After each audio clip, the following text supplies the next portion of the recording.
Hey guys, Darren Mitchell here.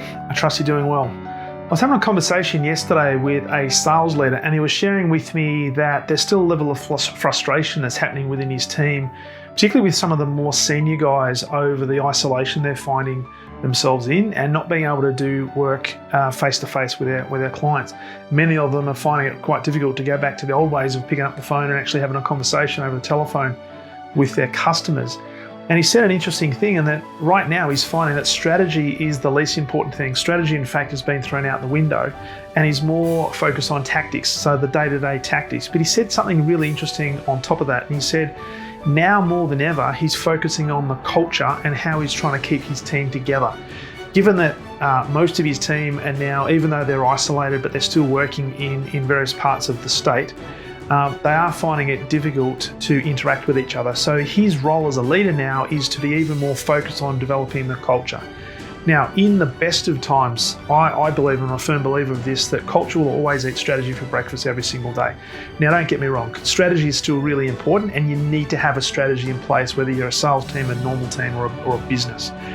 But when it comes to culture, if you can build a really good, empowering culture, and what I call an exceptional culture, then that will only enhance the strategy that you've got in place. But if you don't have a great culture, then the strategy, you might have the best strategy in the world, but it's going to be completely useless, or it won't give you the results that ultimately you're looking for. So out of the conversation, he said, well, have you got any ideas on how we can continue to build this culture and keep people together? So we talked about a number of options or ideas that he could put in place or utilize to continue to make sure that his sales culture was on an upward spiral and to keep his team engaged. And so I shared with him a checklist that I developed for a number of clients that I'd like to offer to you as well. It's called the Exceptional Sales Culture Checklist, and it looks like this. Essentially, it's an 8-page document, and within it, there are 29 statements that you're able to self-rate against, and will help you identify some strengths, some areas that you're really good at in terms of building and maintaining a culture.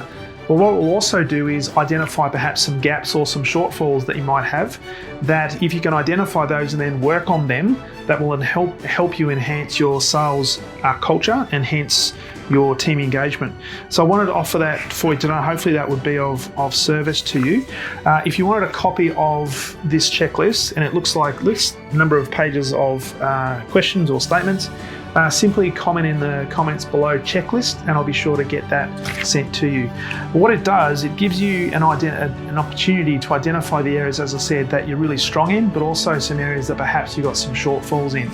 So I trust that will be of service to you. And if I can be of assistance, if you'd like some help in developing your sales culture, particularly in times like this, more than happy to have a conversation with you. So you can drop a note in the comments list below. So until next time, have a great week.